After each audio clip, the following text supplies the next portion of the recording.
সিনেমার তালিকায় নাম উঠেছিল বেশ জোরে সোরেই, কিন্তু হঠাৎ করে বদলে গেল হিসাব। মুক্তির আগ মুহূর্তেই এসে অনিশ্চয়তায় পড়ে গেছে মেহেদী হাসান হৃদয় নির্মিত নতুন সিনেমা বিদায়।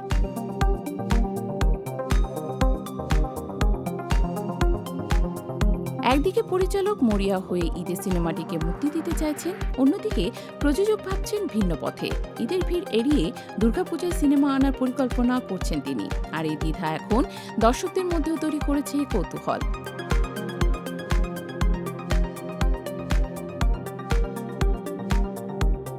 প্রযোজক শাহরিন আক্তার সুমি জানিয়েছেন, সিনেমাটির কিছু গুরুত্বপূর্ণ অংশের শুটিং এখনও বাকি রয়েছে, তাই তাড়াহুড়ো না করে ঈদের পর শুটিং শেষ করে দুর্গাপূজায় সিনেমাটি মুক্তি দেওয়ার পরিকল্পনা করছেন তারা। তার ভাষায়, সব সিনেমা যদি শুধু ঈদেই মুক্তি পায় তাহলে বছরের অন্য সময়গুলো গুরুত্ব হারায়। সেই ভাবনা থেকেই ঈদের বাইরে সিনেমা মুক্তি চিন্তা করছেন তিনি। তবে নির্মাতা মেহেদী হাসান হৃদয় এখনও আশাবাদী। তিনি চান যে কোনোভাবেই হোক বিদায় আসুক কোরবানির ঈদেই। সেই লক্ষ্যেই চলছে শেষ মুহূর্তের প্রস্তুতি।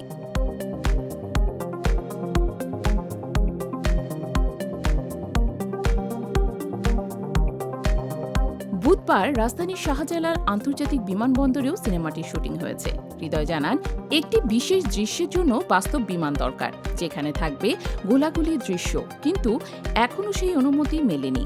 তার মতে, সেট বানিয়ে দৃশ্যটি করলে বাস্তবতার অনুভূতি নষ্ট হয়ে যাবে, তাই আসল বিমানের অপেক্ষাতেই আছেন তিনি।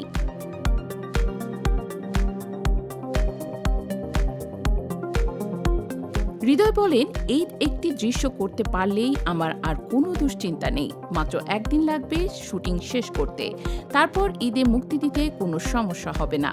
এর আগে শাকিব খানকে নিয়ে বরবাদ নির্মাণ করে আলোচনায় আসেন হৃদয়, পরে নির্মাণ করেন রাক্ষস। এবার বিদায় নিয়েও দর্শকদের আগ্রহ কম নয়, কারণ সিনেমাটির গল্প গড়ে উঠেছে গ্রামের মানুষদের বিদেশে যাওয়ার স্বপ্ন, সংগ্রাম ও বাস্তবতা ঘিরে, যে গল্পের সঙ্গে সহজেই নিজেদের মেলাতে পারবেন অনেক দর্শক।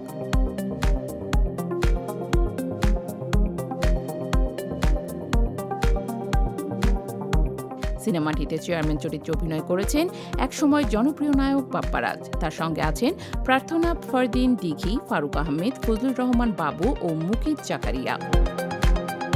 এখন দেখার বিষয়, শেষ পর্যন্ত বিদায় কি সত্যি ঈদের বড় পর্দায় হাজির হয়, নাকি দর্শকদের অপেক্ষা বাড়িয়ে পূজার মৌসুমে নতুন চমক হয়ে আসে। তবে একটাই নিশ্চিত, সিনেমাটি ঘিরে কৌতূহল দিন দিন আরও বাড়ছেই।